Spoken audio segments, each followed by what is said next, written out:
मित्रों, जय श्री राम। आज आप लोग जानेंगे धनतेरस क्यों मनाया जाता है।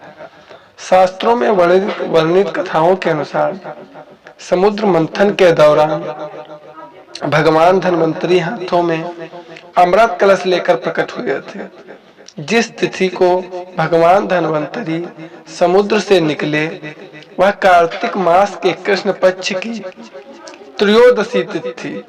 भगवान धन्वंतरी समुद्र से कलश लेकर प्रकट हुए थे, इसलिए इस अवसर पर बर्तन खरीदने की परंपरा चली आ रही है। भगवान धन्वंतरी को विष्णु भगवान का अंश माना जाता है और इन्होंने ही पूरी दुनिया में चिकित्सा विज्ञान का प्रचार और प्रसार किया। भगवान धन्वंतरी के बाद माता लक्ष्मी 2 दिन बाद समुद्र से निकली थी, इसलिए उस दिन दीपावली का पर्व मनाया जाता है। इनकी पूजा अर्चना करने से आरोग्य सुख की प्राप्ति होती है। कथा। एक दिन भगवान विष्णु विचरण करने के लिए लक्ष्मी सहित भूमंडल पर आए। कुछ देर बाद लक्ष्मी से बोले कि मैं दक्षिण दिशा की ओर जा रहा हूँ, तुम उधर मत देखना। यह कह ज्यों ही भगवान ने राह पकड़ी त्यों ही लक्ष्मी पीछे पीछे चल पड़ी। कुछ ही देर पर सरसों का खेत दिखाई दिया, उसके बाद ईख का खेत मिला। वहीं लक्ष्मी जी ने श्रृंगार किया और ईख तोड़कर चूसने लगी। तत्क्षण भगवान लौटे। यह देखकर लक्ष्मी पर क्रोधित होकर श्राप दिया कि जिस किसान का यह खेत है उसकी 12 वर्ष तक सेवा करो। ऐसा कहकर भगवान क्षीर सागर चले गए और लक्ष्मी ने किसान के यहाँ जाकर उसे धन धान्य से पूर्ण कर दिया। तत्पश्चात 12 वर्ष के बाद लक्ष्मी जी जाने के लिए तैयार हुई, किंतु किसान ने रोक लिया। भगवान जब किसान के यहाँ लक्ष्मी को बुलाने आए तब किसान ने लक्ष्मी को नहीं जाने दिया। तब भगवान बोले, तुम परिवार सहित गंगा में जाकर स्नान करो और इन कौड़ियों को भी जल में छोड़ देना।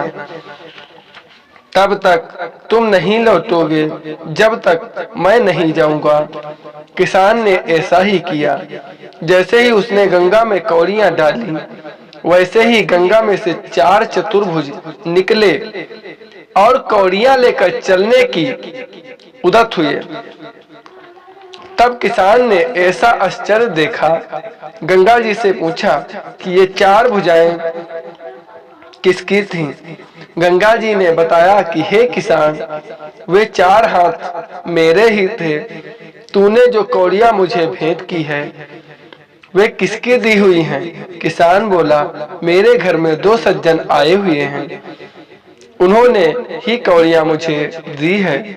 गंगा जी बोली, तुम्हारे घर जो स्त्री है वह लक्ष्मी है और पुरुष विष्णु भगवान है। तुम लक्ष्मी को मत जाने देना, नहीं तो पुनः उसी भांति निर्धन हो जाओगे।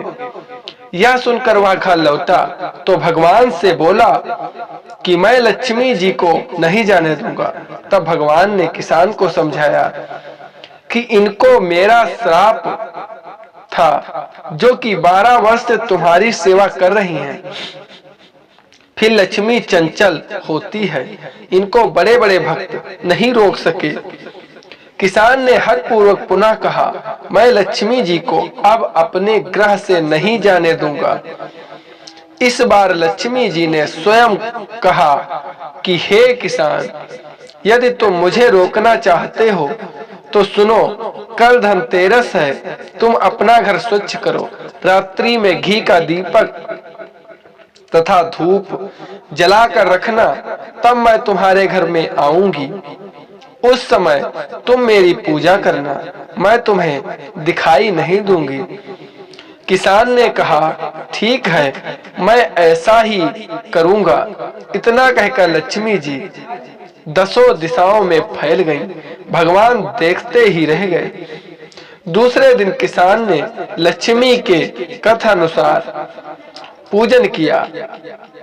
उस किसान का घर धन धान्य से पूर्ण हो गया। इसी भांति वह हर वर्ष धनतेरस के दिन लक्ष्मी जी की पूजा करने लगा। उस किसान का वैभव बढ़ाने के समान लक्ष्मी जी के सबके वैभव की वृद्धि करें, ऐसा देखकर कितने ही लोगों ने पूजा करना शुरू कर दिया। प्रेम से बोलो माता लक्ष्मी की जय। आप लोग हमारे चैनल को सब्सक्राइब जरूर करें।